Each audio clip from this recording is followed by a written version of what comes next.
All right, so let's start. Why was your device? Welcome, Tracy. Thank you.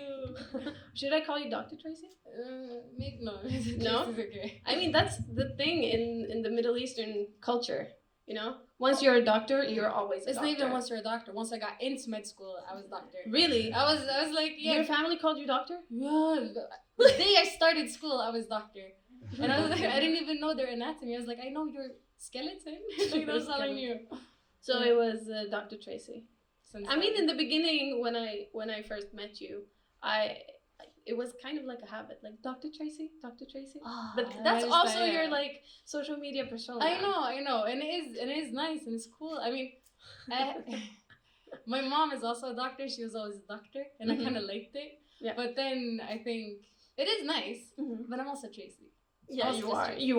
You are, and a very good Tracy. Oh, A good one. So for those of you who don't know you, who are you? So I'm Tracy. I'm 27 years old. I'm born and raised here. I studied to become a doctor. My mom is a doctor, so it's kind of like she kind of brainwashed me to becoming a doctor. She would take me to work when I was a child. She would say, "Oh, it's so much fun, and look all this stuff," and like I bought into it, and I even worked as a receptionist at the hospital, the vårdcentral. How do I say that in English? In the clinic. I worked as a nurse assistant. I was a nurse, and I studied to become a doctor then. Mhm. And since then, it's just been You've done it all. Yes. over there, like in the Yeah. clinic. Yeah. Oh, So, nice. Yeah. But then you became kind of a social media. Oh yeah, that happened. That happened. Yes. That happened. So What do you do on social media? Let's talk about that. Where can they find you? You can find me basically everywhere. I'm on TikTok. I'm on Instagram. I'm kind of on YouTube. I am on Twitch. Mhm. But on Twitch, I don't do the same things. No, you just play. I mean, yeah. I get a notification when she starts playing, and because I'm so not into. I was gonna say twitching, but I mean gaming. That's how much I'm into it. I comment, I'm like, "Hey Tracy, what's up?" And then I just log out. Yeah, but to me, because you don't feel like every time you're like, "Hey Tracy," and I'm like, "Ah." No, it's super nice. But so I'm over there, and usually what I do is I talk about stuff that I either come across with my work. So I have patients, and I see what patients are asking, and some things they're asking. Because I've studied this, for me, some things are very obvious, but I've noticed it's not as obvious for everybody else. And I think they should be. So I post a lot of stuff about these things that I think that people should know about.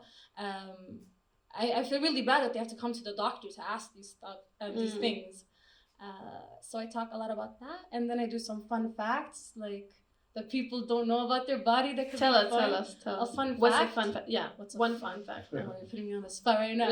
You haven't. I can tell you some of the videos. I'm a dedicated fan. Yeah. Fun fact. One thing that I found that I've always like really wondered. You know when you go on a carousel and you get this tingling feeling in your belly. Actually, that feeling, what it is, it's your internal organs flying around. So it's giving you like, and I like it. Other people don't like it. Yeah. But I don't know if you've noticed, because I have a friend, she hates it. So whenever she goes, she asks to be really strapped on, and they like really like Mhm. jump on like the thing so that she's really attached. Mm. She doesn't feel a thing, but that's because all her internal organs are squeezed. So they're not moving around. And I think that's a really fun fact. It is because I mean that's something you've experienced since you were a child. Yeah. But nobody actually knows looked what it up. happens. Yeah. It's just like Yeah. It's a fun tingling feeling. But yeah, it's the organs okay. moving.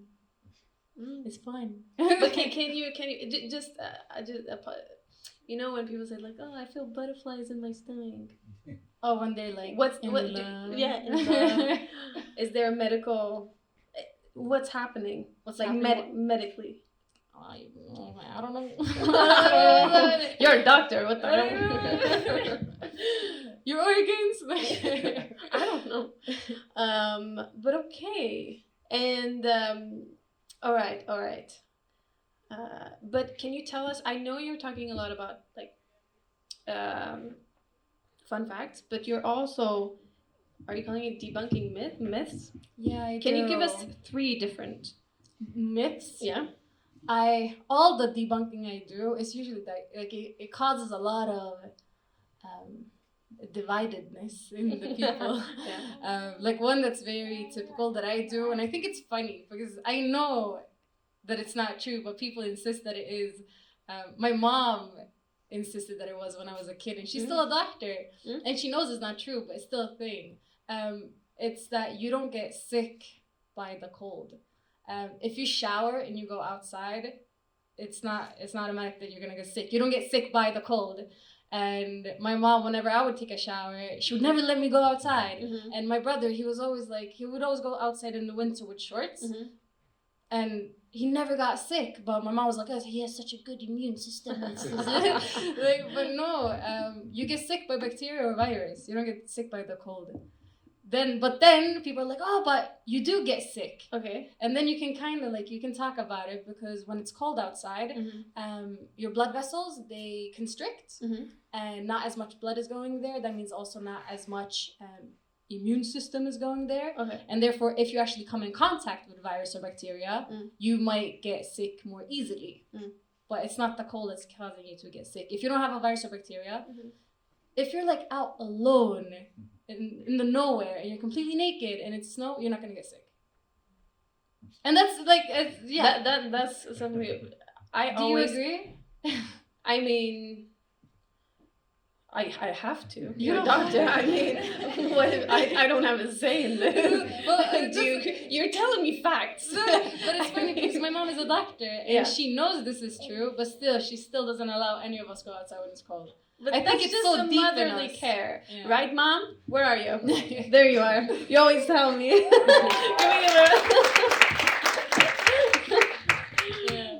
Even on FaceTime, she's like, "No, go blow dry your hair and then come back." No, you don't, Mom. We have it on video. This is debunking this. All right, another one. Two more. But this one caused so much. Hate. Not hate, but people got so mad that I even deleted the video and redid it to make sure that people understood what was meant with the video. And it's about peanuts being airborne. The allergy, that you're allergic to peanuts and that you can get an allergic reaction through the air. It's not possible. And they've done so many studies and you cannot, the protein that you're allergic to, it stays close to the peanut. They've done many different, they've roasted the peanuts and seen what's happened, nothing's happened. And the studies though, they've seen that some people still react. They bring it in and they have a small reaction, that it can itch in their throat, but they've managed to get the exact same reaction with plastic peanuts, fake peanuts. So it's a placebo? It's placebo. And but it's an important placebo because the thing is, the allergy you get from peanuts, it's a mean one. It can cause it's very fatal. Yeah. It could be. So the body knows this because usually it's the people who have been in the ambulance or had to get an EpiPen because of the allergy. They're the ones usually who would react to the air if they smell it. And that's the body knowing that it's dangerous. And they're like, oh, there's something wrong here. Get away. Yeah. Get it away. But you would never get this extreme reaction. It's not allergy. That's not what's causing this to happen. This is placebo. Okay. But why you got so much hate was because people were like, no, but I felt it. Somebody opened a bag and I felt it directly. That's your body. You can't deny that they're feeling it, but it's also wrong to say that this is allergy. But then the problem was half the people were against it and the other half were like, so we can bring peanuts to school. We need to show this to our teachers. You're gonna kill and I was like, this is not what I meant. I don't want to be the cause of mass allergic reactions. So I had to make a new one where I was like, listen, airborne is not a thing, but direct contact definitely is. If you're eating peanuts, you're not washing your hands properly, and you touch a doorknob, and somebody who is allergic touches that doorknob, that's an allergic reaction that could be fatal. So you should still be careful. But if you have peanuts in your bag, like that people are scared to go into the train. Mm. That shouldn't be a thing, because we would have so many reactions in the train if that actually was a thing. That's true. If people walk inside of Ica or Coop or Hemshop, I'm not sponsored. I'm not sponsored. Like we have nuts, we have candy. People should. That's such a social media thing. I'm not sponsored. I know, but I've noticed that I have to do these things. But yeah, so that's another myth, that it's airborne. And I just want to make it even more legit. I'm right now at Boom. It's like the children's and youth facility. Yeah, like where they take care of them. And we have people who are specialized within allergies. And I had to double check. And I was like, is this true? And Okay, she's so like, this is legit. So it's legit. Okay. Yeah. I mean, when you first brought up this, like right now, Yeah. I felt like there's some people in the back who might not agree. I know. But I'm not going to open the discussion. This is... that's why it's so hard, because they've so done so many studies and you can't see it. No. But the problem with it is, I think why we've done is such a big thing that no peanuts, is because it is a really bad allergic reaction. Mm-hmm. And if somebody would come in contact with it, it could be really bad. Mm-hmm. So they just made it it's impossible. But then they take it the other step and they're like, it's airborne, but it's not airborne. Mm-hmm. And it's just that we've said it so much. I was brought up as well, you couldn't have Snickers to school. It's been really, really big thing. And it is a big thing, but they're lying about it. Yeah. Does that make sense? I'm really trying They're lying about it. Who is lying? Who are I don't know, everybody. Me. Myself, when I was a kid, I was also like, yeah, it's airborne. Okay. Yeah. But okay, so now we know. So now you know. Now you know. That's actually her catchphrase on her social media. Do with me. Do with me. And a third one. And I thought, okay. It's always these things where I get a lot of backlash that I remember. I know a lot of people take magnesium for cramps. Okay. There's no studies that prove it. Some people feel like it gets better. Mm-hmm. Very good. If you feel like it's helping, take it. You can't really have too much magnesium. Okay. But it's not a thing that really helps. People say, drink salt water. It's not bad, but also not that good for your kidneys. Your kidneys just gonna filtrate it out. To be honest, I've never heard about it. You've never heard it? Has anybody else heard about cramps? Okay, yeah, you have? Okay, so I'm the only one. Thank you, guys. But one thing, though, where you've seen that it actually helps is in restless legs syndrome. It's another type of cramp. It's not really cramps because of exhaustion. Restless legs. What is that? Usually it's during the night. People, they feel like their legs, they continuously move and they can't sit still and they have a hard time sleeping. Okay. This magnesium actually helps. But it's not the same thing as normal cramps. What they've said, though, that they think cramps can be helped by, it's resting. Because usually it's because they're exhausted. And the threshold for them to activate, it's much less. So you don't need that much stimulation for it to activate. And therefore it's cramping. Yeah. So usually it's that you're tired or that you overused your muscle. But magnesium is not going to... This is the thing, because as a doctor, I'm always like, if it helps you, continue. I don't mind if scientifically it's not supposed to work. If you feel like it's helping you, then take it. Yeah. Same thing with melatonin. Oh my God, the sleeping pill. This one people take candy because they feel like it helps them sleep, but it's actually meant more as a jet lag medication, because this is just a hormone that your body produces itself. Okay. And it's supposed to help you get into the rhythm of the day. So are you saying that's also placebo? Yeah, people who take it every day, that's placebo. For sure. But it's so expensive, which sucks. But if it helps them, I'm not going to tell them to stop, because they're getting their sleep. Yeah. And sleep is super important. Yeah. That's also one of your videos. Yeah. I'm keeping track. No, but would you say... I mean, our episode together was... We've actually... She's reoccurring. So she's coming back a couple of times. And we can always sit and talk for hours. But I feel like now that I've gotten to know you a bit... Is it rude to say that I feel like you're a little bit... arbetsskadad? Oh no, but it's true. Work how do you translate that to? I don't know. Work damaged. No, but we can be out in a restaurant or something, and she's like, Irene, do you see that over there on that person? I think that's dangerous. Maybe I should tell her. I was like, sit down, please. We don't need to have a doctor's appointment now. No, I know what you're talking about. I saw a birthmark on somebody that I thought looked really bad. I was like, they should really look that one up. Like maybe they should remove that one. It is definitely work damage because yeah. So you guys, she has been observing you all tonight. Yeah, I've seen, just so you I've seen know. all of it. She knows exactly what you need after this. But should I go up? Because Yeah, if I feel like they should, or is that really rude? Because what if they're like, what? What would you feel if someone came up to you and be like, you know what? I only have one situation or like one incident that I can compare it to. Okay. My mom is a doctor. We were at the zoo once when I was a kid, and she saw this man that had a really big, like one of his legs, which it was much bigger than the other, and it was red, and it looked like a deep vein thrombosis, like a DVT. That's like a thrombus, a prop. Okay. How do I say that in English? Clot? Clot? Like a clot. So my mom actually walked up to him and she was like, you should really check that out. Because if that one gets released, it could go to the lung or to the heart. Like it could become a stroke. It could be really bad. She walked up to him, but he said, oh, thank you. I've actually gone to the clinic and nice. I'm getting blood thinners. So it actually was one. But imagine he hadn't gone. Yeah. Like she could have saved him, kind 100%. Can we have I really want to know. Can you clap if you wouldn't mind, for example, her coming up to you and be like, you know what? That thing. Like, can you clap if you wouldn't mind? See? So I should have walked up to her. I should have gone to her. Okay. What if she has cancer?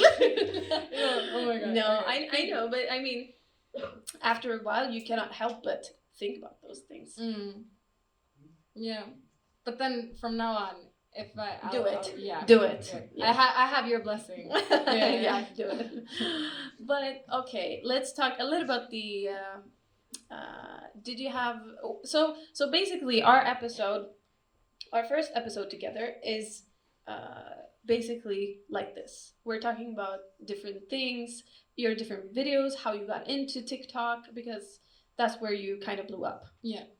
And then in another episode we are also talking about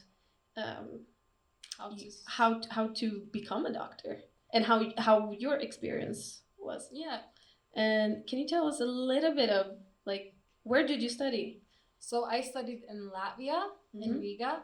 And then in that episode we're talking about how I applied, how people can apply, what to expect. It was very practical. It's very practical, but it's very good because there's so many people that don't know how. Yeah. Like they feel. That's why we have access. So everybody should check that out. But no, because it's important. Because I've noticed that a lot of people, they want to become doctors, but they don't get into Sweden, and then they're like, oh, okay. But it's like that could have been me. But I did apply abroad, and I did get in. Yeah. And today, I'd like to think that I'm a decent doctor. So I feel you like are. But people want to become a doctor. There are other ways. Yeah. But you have to be motivated. You have to like really want it, because it is a process studying abroad. It's not the same as studying in your home country. Yeah. What would you say is if someone wants to be a doctor, like the 3 qualities you must have? Because I know if I look at the teaching profession, there's a bunch. I'm like, if you don't have this, you will never become a successful teacher. And that's not because, I have it. I don't have half of it. But I feel like some skill sets are essential. To become a doctor or to studying, like to the study process? I think both. Okay. Are you asking me for both? I'm asking. Yeah. Because I feel like for the studying, to be honest, anybody who's motivated and has perseverance, they could become a doctor. Because even if you fail, you could just redo and you could learn. And but you need to have that discipline. I think you could manage without discipline. It would be easier with discipline. It's easier because you'd manage your time better. Yeah. But that's what I mean with perseverance, because like if you don't have discipline, maybe you're gonna have to do a lot of re-exams. And if you give up, then you give up. But discipline is definitely gonna help. Okay. But I think you definitely need perseverance because it's not just one exam, it's another exam, and like it's always like the only thing that's hard about the medical doctor field, it's the amount that you need to know. The things we know are not difficult, but it's the amount that they want us to know within this short period of time. And to like, it's okay the first 2-3 times, but it's again and again and again. It's for 6 years. So if you have motivation that you kind of like, you know what you want, you have your goal, and that's where you want to be, and you have perseverance, I think you could become a doctor. Sounds good. You're Sounds right. easy. But to actually be a doctor, I don't think motivation and perseverance What play do you a need role. then? Like, I don't know why I would need that Patience? today. With patience, but you don't need to you don't have to have perseveration. You don't need to be. Oh my god, the word is sounding weird to me now. But you don't need to be that with patience. But then you need to be patient with patience. Yeah. So, but it depends. Like, to become a doctor or to be a doctor, you don't have to have patience. Yeah. You could be a doctor that's not in contact with patients. True. Like anybody here could be a doctor, and you would find a part in the field that would suit you. Anybody. It's just that you need to have interest in it. Yeah. So. Okay, so sounds legit. Yeah, I feel like we all should just join me. Come to my field. Yeah. Did you have fun tonight? I did. Yeah. Did you? Yeah, I'm having so much fun. I'm more excited than nervous. I am, obviously, you always have some nerves, but I'm super excited because I don't know. It's something about sitting behind a microphone, just hearing your own voice. No, I'm kidding.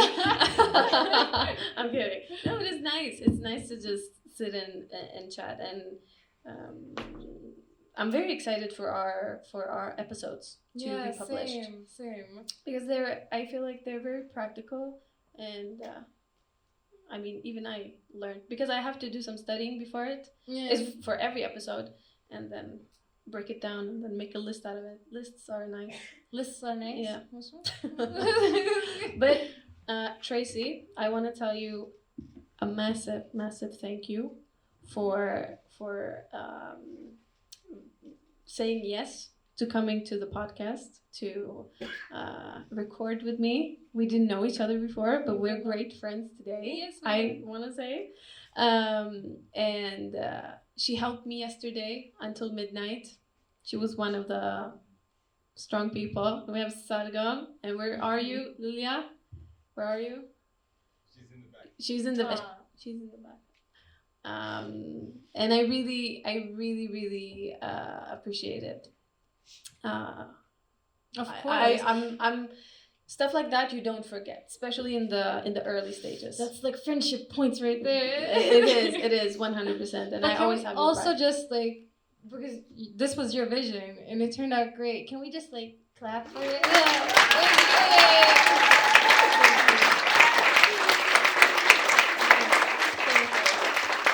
Very excited. And before I send you off, do you have anything to add? Y'all already know that you're supposed to listen to Access Podcast. But do you have let them know your info. What is coming? Where can they find you? Oh my God, I'm on all the social medias. What's your name on the TikTok?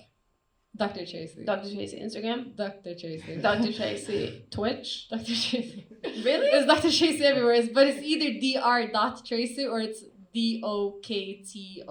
Tracy. Okay. It's the same everywhere. Okay, I'll just Google her. Just Google. All right, thank you so much, Tracy.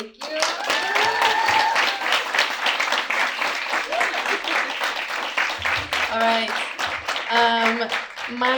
My second guest was actually one of my first guests, and this episode that I recorded with him was really close to my heart. So I'm beyond excited to have him here tonight. He is a basketball pro. He has won gold medal. He's tall. And I'm gonna let him do the rest of the explaining. Welcome, Elias Desport.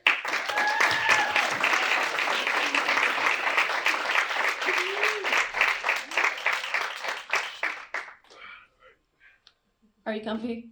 Yeah, see if I can fit. This table's kind of in the way. I'm not gonna lie. Because you're tall. All right, there we go. Good. How you doing? I'm good. How are you I'm doing? good. Have a good time. Yeah? Good time, yeah. You're back now in Stockholm for a few days? Yeah, only for one day. For one day? Yeah. Just for this event? Just for today? Right? Yeah. Just for this event? Yeah. I'm just taking the... It's not actually... Is it? I mean, this is Yes. the main reason why I'm here, so yeah, no, I would say that. You know, I'm here for your sake. I'm here for Thank you. Thank you. That was the correct answer.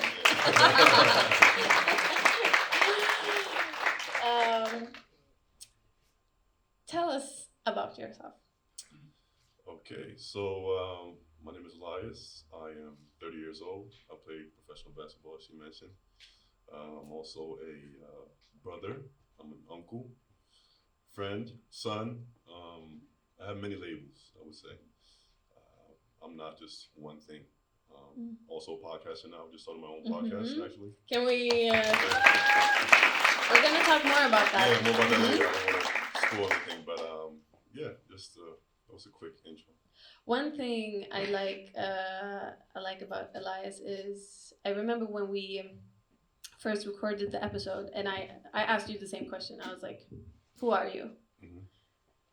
You said, "Jag är människa," and then you said brother, uncle, and when I asked you to, because when I did some marketing for this event, I introduced him, and I asked him, "Can you send me a short description of yourself?"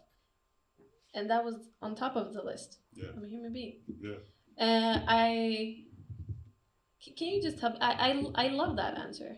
Can you tell me why? What's the thought behind? I think because at times that we get caught up with, like, the title of what we would describe ourselves as is always like what we do, right? Like, it's not, you know, who you are. It's more so, okay, well, I'm a doctor, or I'm a basketball player, or a teacher, or whatever the case may be. So I feel like that doesn't really describe you as a person. That's only what you do. That's your job, right? And so once I started to learn it, because I've been doing the same thing, right? I get stuck in that pattern sometimes of just being able to describe yourself as what you do. So once I learned that that I'm more than what I'm doing, than my job, I started to describe myself as those things beforehand, right? So a human being first, man, son, brother, and so forth. So that's kind of where that came from. Because what you and I are talking about in our episode is about mental health. Do you think that mentality of like separating yourself from the other things and not identifying with them, do you think that has helped you now? Yeah, for sure. Like I said, I was always caught up in that mode before, where I was always doing that, describing myself as Elias, the player. And the basketball player. Basketball player, exactly. Yeah. Yeah, the basketball player. I'm sorry, I had to. So once I got out of that and realized that, you know, I'm more than a basketball player, you know, that's when I really started doing that. So yeah, I think that's super important for everybody to do, because it's easy to get caught up in. Because I learned that like about 2 years ago, and it was a shift. Because you can easier, for example, this podcast. I mean, it's gonna go through ups and downs. But when I'm not identifying with I'm not the podcast. Right. That's just something I like to do. It's a passion, yes. But when the podcast is going through something, I don't need to go down with it. My self-worth is not in it. Right. And I think, just as you said, like. Creating a distance for all of those things, being a student, doing what you like, or a job, or whatever, it really, really helps. Yeah. But can we give a little teaser of our episode? It was a while ago. What did we talk about? What did we talk about? It was because we recorded it this past summer. It was June, if I remember. I remember bits of it, but it was. I can tell you. So. Yeah, go ahead. Because I have been editing. We talked for actually 2.5 hours. Oh, it was a long time. It was yeah. Yeah, interesting. What? It got really interesting. Yeah, it got really interesting, and I have spent so many hours just listening to your voice editing. So I'm just saying. So with that said, go listen to his podcast because it's a nice voice. No, I'm just saying. But I invited you for a reason. You went through some stuff Right. these last couple of years. Mhm. Can you tell us a little bit about that? Yeah. So basically, I had an episode of depression. About what is it now? 3 or 4 years ago. When I basically hit a wall, you know, and it was triggered by basketball because it's been something I've been so preoccupied with for so many years, and I've been pouring my whole heart and my soul into it. Mm-hmm. And so when things don't really go as you want with your job, right, whatever it may be, you know, it's always tough to deal with. And that's kind of the situation that I was in, as well as dealing with personal stuff, personal trauma, childhood stuff, and so forth. So I hit a wall, decided not to play for a whole year, went into intense therapy, almost got admitted to the psychiatric facility, yeah, almost. And really had to kind of find my way again and like start over life, basically, which is hard to do when you're 28 or 27. It's hard to do any time, but I mean, it's even hard when you're grown man, grown woman. So it was definitely a tough part of my life, but it's also something that was very healthy for me in many ways, because that's something I feel like today, looking back, it was something I needed to do in order to kind of get to where I am today. So it was probably the best, worst thing that could happen, if that makes sense. But when in those years when you hit this wall, did you know it was mental health issues? Not at all. It was like, to me, it was like a taboo thing, because I mean, well, not a taboo. It was most, I didn't really believe in it, because I heard other people talk about it, like, you know, mental health, and for me, I didn't really understand it. So when people mentioned it, it was more so like, what does that mean? Because it's abstract, right? It's not something that you can really hold on to and really discuss, because I feel like if you ask 10 different people, they might give you 10 different answers, right? Because everybody have their own experience. So for me, I didn't really know what it was. I just knew it was something wrong. But then when it finally clicked and I knew what it was like, damn, I realized then that it was something I've been living with my entire life. Wow. But I just didn't know what it was. Like all these emotions and all these thoughts and stuff that I had, you know, as a kid, it was like, damn, I felt that then. So that means it's something I've been dealing with since, you know, forever. So it was a legit wake-up call for sure. So when you get that realization, where do you start? From zero. What's zero? For me, it was my childhood. I would say you start from when you're a kid, and you kind of see the pattern of where things went wrong, and you see I would say the different roads that you might have taken when you were a kid, or things you might have experienced, and that all makes sense, right? Like all the things you've done as a kid, all the things you went through, shapes you to be the person that you are today. Yeah. So the same thing for me. It wasn't nothing different, really. So once I started to realize that and understanding, you know, all the things that I went through, was like, oh wow, like that makes sense. Now I understand why I am the way I am, why I react to certain things, you know, the way I do, or why I might feel a certain way about certain stuff. So it was like, it was one thing you really had to start from ground up, and like kind of set the foundation. But did that mean therapy? Yeah, therapy for sure. But because the thing is, you might have, like, you don't really know, or I didn't know how to, like, you need help, right? Like, and that's always probably the biggest thing to ask, especially for men. I mean, to ask for help. Yeah, that's a whole different. Yeah, you know what I mean. So to ask for help first was a big step. And so I did that, obviously, and then you know, went to therapy, and I went to therapy once a week for, I want to say, a whole year. and this was also during COVID, so it was a lot of other stuff going on at the same time. I mean, For it was everyone. yeah, for everybody. It was a weird time, to be Yeah. honest. So went into therapy. I went and sought treatment. I actually went to a doctor. Like once a week, but it's a friend of mine, so he's a doctor in like Chinese medicine. Mm. So what I did was I went and I got acupuncture like Mhm. once a week. He would give me different herbs to drink in like tea form, and yeah, that was changed my diet. I went vegan for a month. Used to try it out. How was that? It was tough. It was definitely tough. I like my protein. I like my chicken. I like my steaks. So burgers, I follow him on Instagram, and like half of your stuff is when you're cooking or when someone is cooking around you. I don't know who. I like food. Who doesn't like food? But it's like crazy good food. Yeah, I mean, I like to cook myself. I'm pretty good at cooking. Not complex. Not that common, but I like cooking. So for me, it was tough too. It was challenging because I had to learn how to cook vegan stuff. Mm. So not only was I vegan, I also cut out sugar from my diet. I didn't eat any bread, no pasta, so no gluten, no sugars, no protein, obviously. Did you feel better? Did it work? I did feel better, but it was also I lost weight. But I felt clear, like mentally, I felt super clear, super clear. My skin cleared up, like I felt great. But it was just tough for me because I felt like I had to eat twice as much to really sustain the weight that I wanted to sustain. Like, Okay. And so like with that is the thing about being vegan is everybody thinks that like all the diets work for everybody, but I mean they really don't. Mm. So for example, like if you're vegan, if you can't eat beans, I mean I can, but I know other people that can. Mm-hmm. It's kind of hard to really sustain protein, right? Because I mean, beans, lentils, stuff like that is also hard for your stomach to digest. Yeah. For certain people.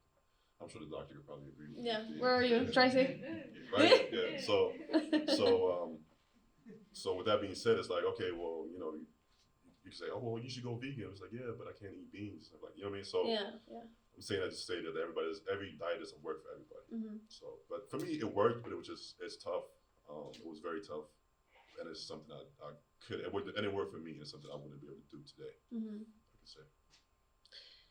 I wanna. You and I know each other from working at a school together. Mm-hmm. No comments about that. But Yeah, it was a different time. It was a different time. Yeah. But going into like, because the whole concept of this is stuff you would have liked to know a little bit sooner. Mm-hmm. And for me as a teacher, it's crazy, but also as just a person, it's crazy to think that mental health is not a bigger thing than it is right now in schools, or that we get taught a much earlier age. I mean, now you might have like mental health days here and there in school, but not at all to what extent you should have, according to a lot of people, I think. Because if you're not yourself going through it, you probably have someone in your circle who does. I don't know if you remember, we talked about that as well, but what do you think is needed in the school system? And you can relate to what you would have liked as well growing up. I feel like, well, first of all, I think that mental health should be its own subject in school for kids. I'm not sure at what age you would have to start. Like that's kind of hard for me to really say. Maybe you know better, you're a teacher. Maybe you know that better than me. But I think that's something that should be discussed more often, for sure. And it should be a topic. And you need to, especially today, because I mean, working at a school like we did, I mean, we've seen kids dealing with stuff that we didn't have to worry about. Social media, stuff like that, body dysmorphia, especially with women, girls dealing with, this crazy ideal of how a person should look. Young boys living up to a certain standard of, what a man should be. And, it's really tough. And that is all thrown in their face today at a very young age. So I think that's something you need to really sit down and have conversations with these kids at a young age. During the episode, we talked about introducing meditation. For sure, meditation. Yeah, I think so. I think that would be great too. And that doesn't have to be. Obviously, I understand it might be hard for certain kids to really sit down focus and breathe for. But that 5 doesn't mean minutes. it's not necessary. No, for sure, I agree. I think it should definitely be a thing. Like maybe you could do it for, I don't know, 5 minutes between every subject, every class. I think that for sure, yeah. I think that also sets.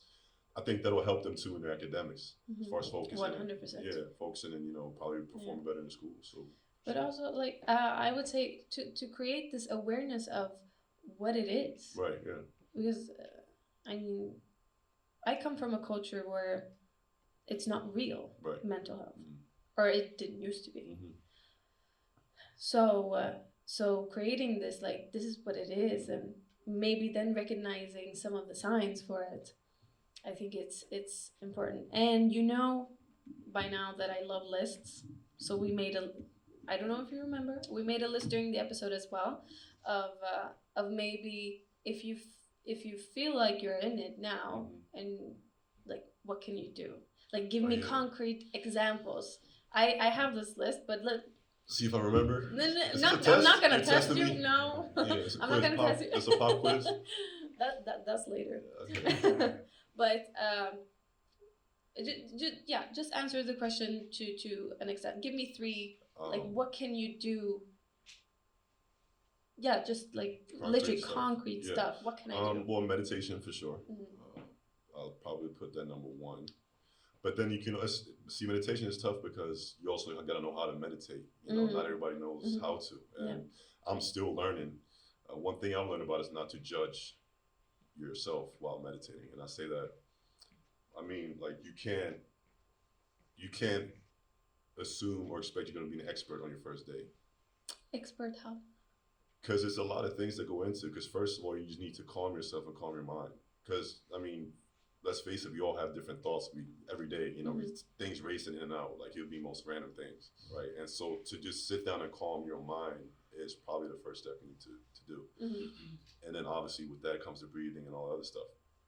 And then you have to incorporate both and do both at the same time. So while you're doing this, you shouldn't judge it on like your performance of how good or bad it is. It just is. How do I know if it's good?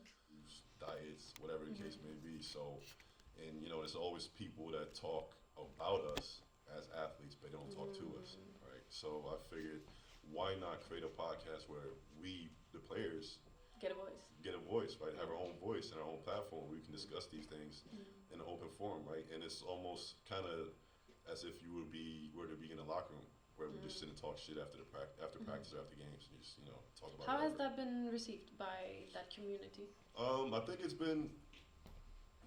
I've gotten good feedback, I must say. I'm only 4 episodes in, but I've gotten pretty good feedback. Nice. I've had players share things that they haven't shared before with anybody, right? And it could be something simple as why they decided to leave a team or a club, and so I feel like we're moving in the right direction.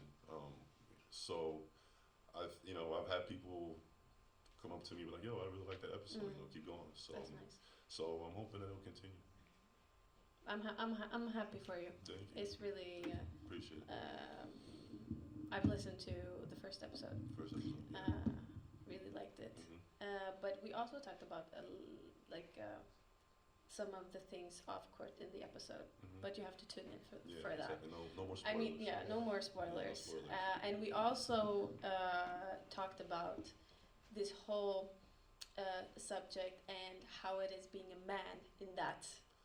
In the sphere of playing basketball, No, or mental health. Mental health, because it's you're an athlete, you're a man. I mean, the stereotype is like you shouldn't feel like this. Have feelings. I should be be a machine that just exactly. So I mean, I think it's known. I think it's one of the most known facts that men are overrepresented in suicides, right?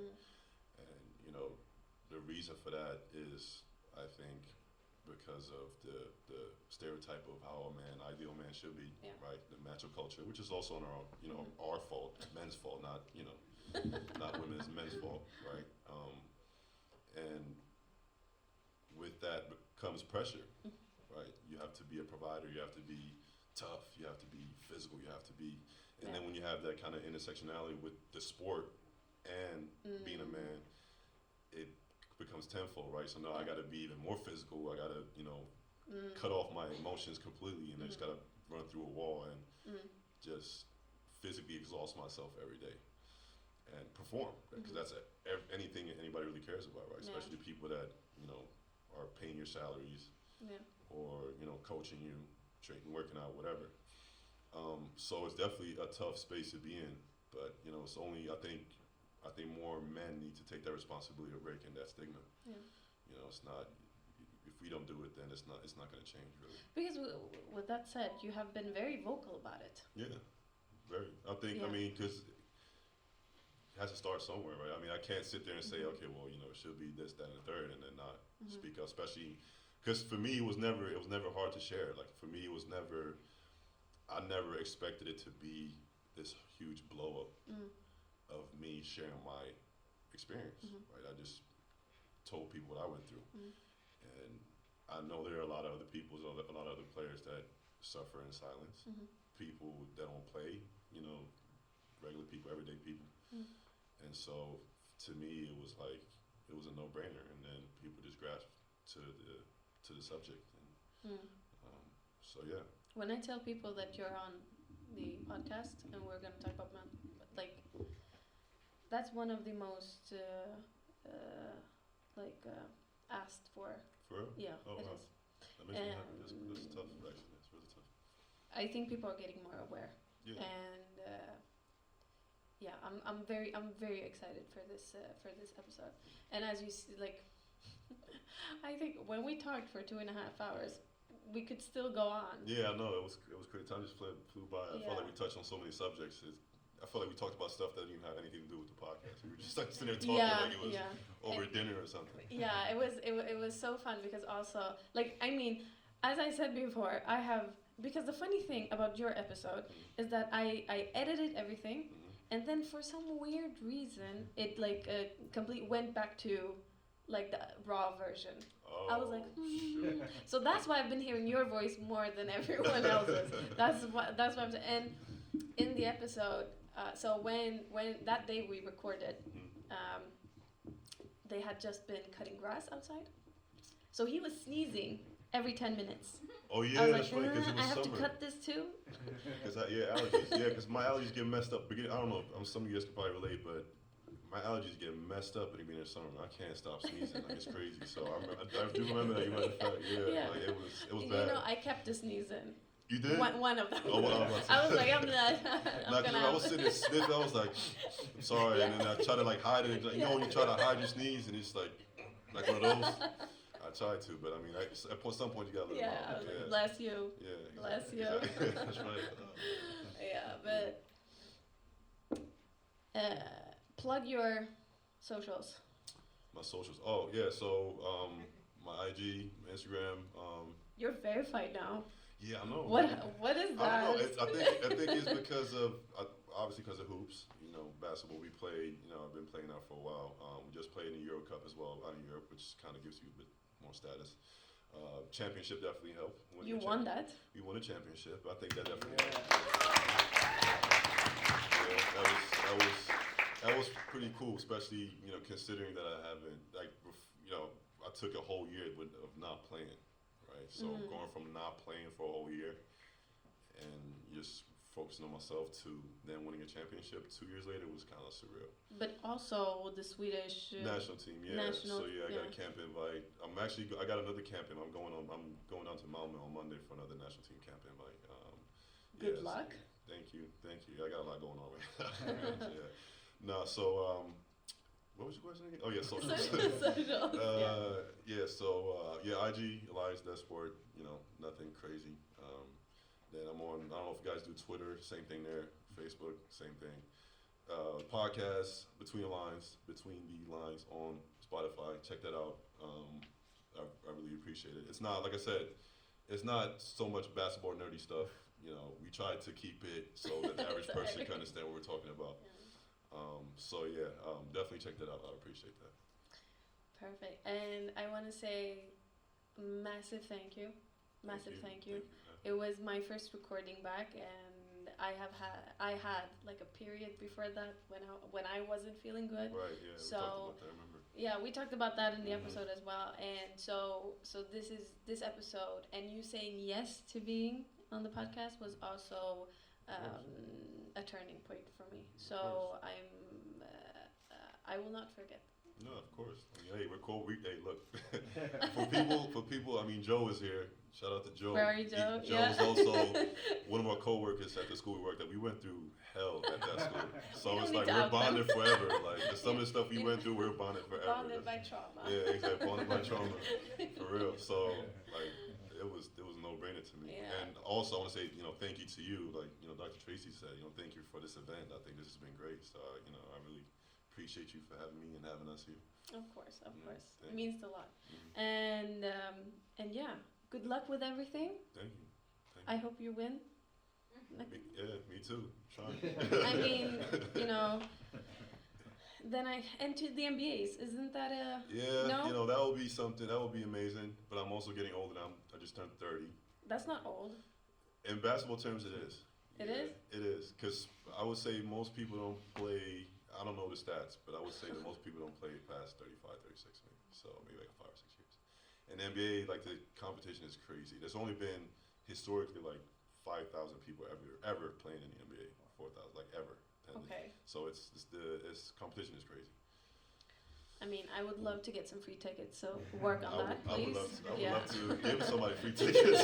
So, I mean, I also want to be a courtside, with Rihanna and all those I people. would like to be on that court, trust me. I hear you. Hey. But all right. Yeah. I think that's it. Yeah, me too. Now I'll send you off. Bye-bye. All right. Bye.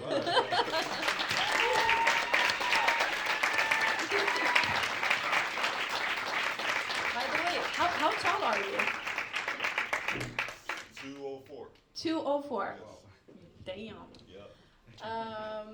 All right. I mean, I can talk for hours.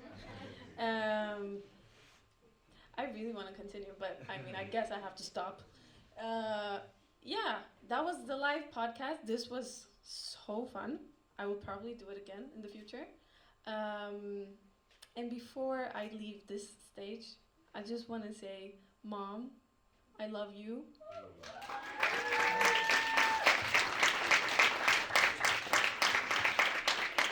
Really, like, this is literally a possibility because of you. Like, everything. So, I'm really grateful. I'm gonna stop there so I don't cry. Thank you. Why